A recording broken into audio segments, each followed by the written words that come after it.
ఒకే Telugu view పాయింట్కి తిరిగి స్వాగతం. రేవంత్ రెడ్డి వ్యవహార శైలి ఎలా ఉంది?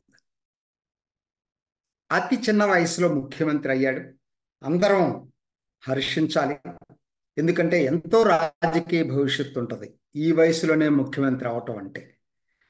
రెండోది, తను మాటకారి, చక్కగా మాట్లాడగలడు. ఏ విషయాన్నైనా సరే ఆ భాషా ప్రయోగంలో అద్భుతంగా మాట్లాడేటువంటి క్వాలిటీ ఉంది తనకి.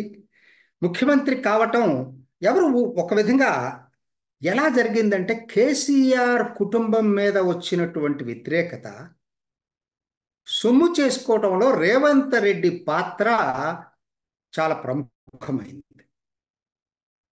బీజేపీ అంతకుముందు డెవలప్ చేసినటువంటి వ్యతిరేకత, కానీ ఒకే ఒక్క అంశంలో బీజేపీ బీఆర్ఎస్తో రహస్య ఒప్పందం ఉంది అని చెప్పి రేవంత్ రెడ్డి, సునీల్ కన్గోలు, మిగతా కాంగ్రెస్ వాళ్ళు పని కట్టుకొని చేసినటువంటి ప్రచారం ప్రజల్లో నమ్మకం కలిగించింది. కరెక్టేనేమోనని. ముఖ్యంగా కవిత అరెస్టు కాకపోవటాన్ని చూపించేసి దీన్ని తీసుకున్నారు. ఇదే కాంగ్రెస్ ఈడీ సిబిఐ దుర్వినియోగం చేస్తుందని ఒకవైపు చెప్తున్నారు. రెండో వైపు ఈడీ కవితను అరెస్ట్ చేయమని చెప్పి డిమాండ్ చేసింది కూడా కాంగ్రెస్ పార్టీ. సరే, ప్రజలకి అంత వివరంగా ఉండదు, వీళ్ళు చెప్పింది నమ్మారు. ఇది రేవంత్ రెడ్డి ముఖ్యమంత్రి కావటానికి బాగా ఉపయోగపడింది. అంటే స్వతహాగా క్వాలిటీస్ ఉన్నాయి, నేను దాన్ని కాదంటలేదు. సో కాబట్టి ఏమైపోయింది, ఆయన వచ్చిన తర్వాత కూడా కరెక్ట్ లైన్స్లోనే ఉంది. తన వ్యవహార శైలి ఎలా ఉందంటే, అందరినీ కలుపుకెళ్లే పద్ధతిలో మాట్లాడటం అనేది జరుగుతూ ఉంది. కాకపోతే అది అంత తేలిక కాదు, కత్తి మీద సాము లాంటిది, టైట్ రోప్ వాక్. ఎందుకు నా చూస్తున్నట్టు ఈ మాట, ఆయన వచ్చిన కొత్తలో మోడీ ఇక్కడికి తెలంగాణకు వస్తే తెలంగాణలో మోడీని పెద్దన్నగా పొగిడాడు. అంటే ఒక్కటి ఆలోచించాలి, ఆయన మామూలుగా గౌరవించటం వేరు, పెద్దన్నగా మాట్లాడేసరికి అంటే మోడీ ఏమని అమాయకుడేం కాదు, అపారమైన రాజకీయ అనుభవం ఉన్నటువంటి వ్యక్తి. పొగడంగానే ఐస్ అయిపోయి ఈయన అడిగి నేను ఇచ్చే వ్యక్తి కూడా కాదు. ఆయనకున్న అనుభవం ముందు రేవంత్ రెడ్డిది కూడా దిగదొడిపే. మరి ఇది ఈయనేంటండి, ఒకనాడు 2014 నుంచి 19 వరకు చంద్రబాబు నాయుడు అధికారంలో ఉన్నప్పుడు, ఎన్డీఏలో భాగస్వామిగా ఉన్నప్పుడు రెగ్యులర్గా ఎన్నిసార్లు వెళ్ళేవాడు ఢిల్లీ? మరి మోడీని ఎన్నిసార్లు కలిసి ఉంటాడు? మోడీని రాజధాని ప్రారంభోత్సవాన్ని తీసుకొచ్చాడు.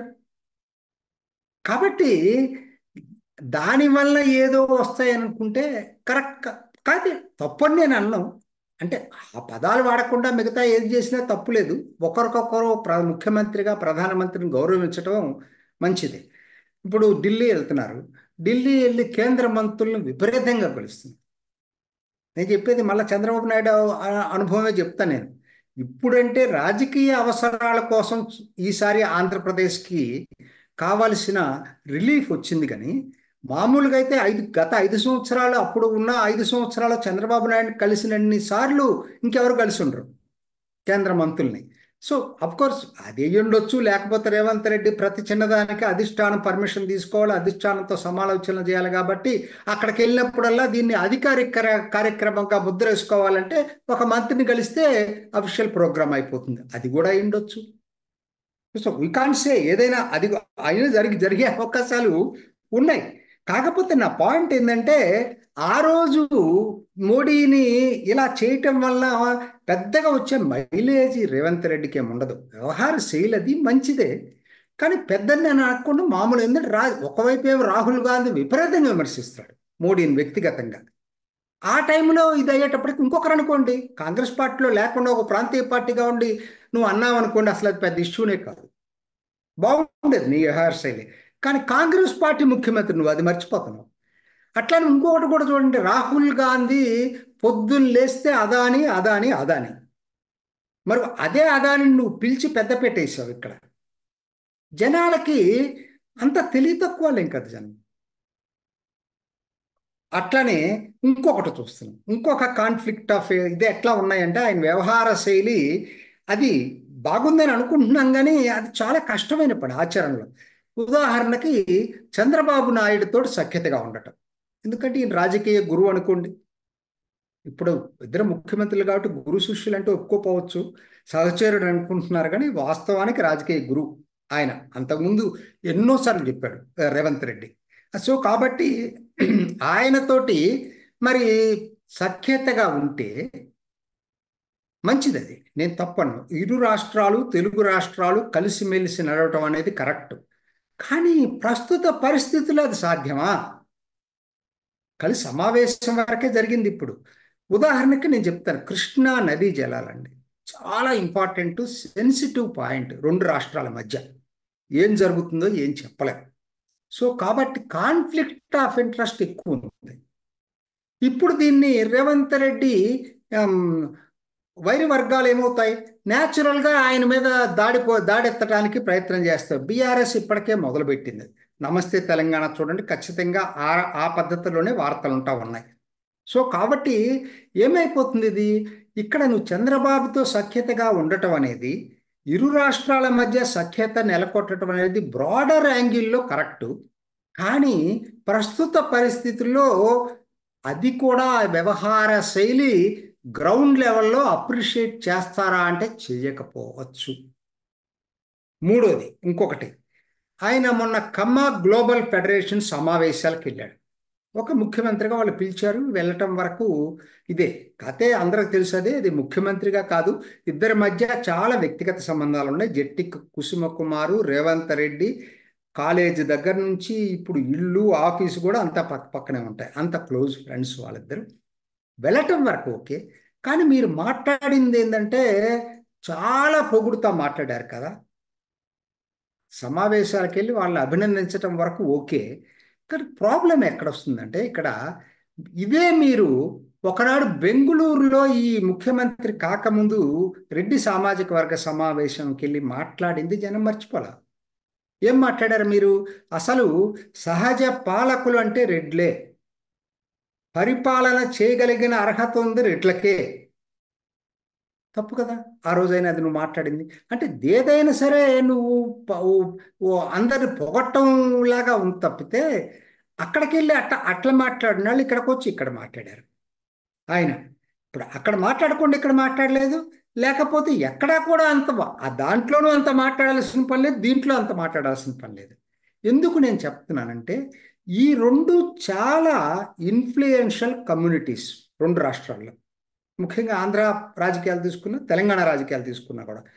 మరి అటువంటిది మీరు గ్రౌండ్ లెవెల్లో మీరు మాట్లాడేది, ఆ సమావేశానికి వెళ్ళారు కాబట్టి మంచి ఉద్దేశంతో మాట్లాడవచ్చు, కానీ గ్రౌండ్ లెవెల్లో ఆ స్థాయిలో అప్రిషియేషన్ ఉంటుందా ఒకసారి రివ్యూ చేసుకుంటే తెలుస్తుంది. ఎందుకంటే ఇది ప్రజలు ఆలోచనలు గ్రౌండ్ లెవెల్, ఆయన మరి ప్రజల ఆలోచనలు గట్టిగా పట్టుకునేటువంటి మనిషి రేవంత్ రెడ్డి. కానీ ఈ విషయంలో ఎక్కడో తప్పు జరిగింది. నాకేంటంటే ఒకటి రెండు మూడు అండి. ఇక్కడ నంబర్ 1 అండి, మీది ప్రాంతీయ పార్టీ కాదు. మీరు ఏం మాట్లాడినా సరిపోతుంది ప్రాంతీయ పార్టీ నాయకులైతే. మీరు కాంగ్రెస్ పార్టీ ముఖ్యమంత్రి, అది మర్చిపోతున్నారు. మోడీని పొగిడితే భరించే పరిస్థితి రాహుల్ గాంధీకి ఉండదు. ఎందుకని? ఇవాళ మళ్ళీ తర్వాత మీరు మోడీని తిట్టారు, ఎందుకంటే రాహుల్ గాంధీ కోసమే తిట్టారు, అందరికి అర్థమైపోతుంది అది. ఎందుకనంటే మీరు బయట బీఆర్ఎస్ని వదిలిపెట్టండి, కాంగ్రెస్లో వాళ్ళే దీన్ని అవకాశంగా తీసుకుంటారు, రాహుల్ గాంధీ దగ్గరికి వెళ్ళి మోస్తా ఉంటారు. కాబట్టి ప్రాంతీయ పార్టీకి ఉండేటువంటి స్వేచ్ఛ మీకు లేదు కాంగ్రెస్ పార్టీ ముఖ్యమంత్రిగా. కాబట్టి మీ వ్యవహార శైలి ఒక్కొక్కసారి అది మీకు నష్టం చేకూర్చే అవకాశం ఉంది. Number 1 point. నంబర్ 2, సామాజిక సమావేశాల్లో అతిగా ప్రవర్తించడం కూడా తగ్గించుకుంటే మంచిది. ఎందుకనంటే మీరు షెడ్యూల్డ్ క్యాస్ట్ మీటింగ్కి వెళ్ళండి, షెడ్యూల్డ్ ట్రైబ్ మీటింగ్కి వెళ్ళండి, వెనకబడ్డ తరగతుల వల్ల మీటింగ్లకు వెళ్ళండి. అంతవరకు అసలు ఎవరికి ఇబ్బంది లేదు, ఎందుకంటే రాజ్యాంగ పరంగా గుర్తించబడినటువంటి సంఘాలు. కానీ మిగతాది వచ్చేసరికి మాత్రం మీరు ఒకదానికోటి కాన్ఫ్లిక్ట్. అసలు మరి ఆంధ్రాలో రెడ్డి కమ్మనే ప్రధానంగా రాజ్యాధికారం కోసం పోటీపడేటువంటి సామాజిక వర్గాలు. ఇక్కడ తెలంగాణలోకి వచ్చేసరికి అంత కాకపోయినా కూడా ఇన్ఫ్లుయెన్షియల్ కమ్యూనిటీ మొదటి నుంచి కూడా. మీరు అందుకని ఆచితూచి మాట్లాడాల్సినటువంటి అవసరం ఉంటుంది. మూడోది, మీరు తెలంగాణ ఆంధ్రాల మధ్య సఖ్యత గురించి బ్రాడర్ యాంగిల్లో నా వరకైతే వ్యక్తిగతంగా మీరు మాట్లాడుతుంది కరెక్టే. ఎక్కడ ఇంతవరకు మీరేం రాజీ పడలేదు కదా. తెలంగాణ రాష్ట్ర ప్రయోజనాల కోసం ఆంధ్ర దగ్గరికి వెళ్ళి మీరు మాట్లాడినటువంటి సంఘటన ఎక్కడా లేదు. కానీ దీంట్లో కూడా కొంచెం ఆ, ఎక్కువ సఖ్యత చూపించినా కూడా గ్రౌండ్ లెవెల్లో మీకు ఇబ్బందులు ఏర్పడటం మాత్రం ఖాయం. నేను ఇది నాకున్నటువంటి చేస్తున్నా అంటే మీ ఫీట్లు కరెక్ట్, ఆహ్వానిస్తాను. కానీ ఆచరణలో ఇవి సాధ్యమయ్యే పని కాదు. ఇది ఈనాటి ఓకే తెలుగు వ్యూ పాయింట్. ఇంకొక ఎపిసోడ్లో మళ్ళా కలుసుకుందాం. నమస్తే.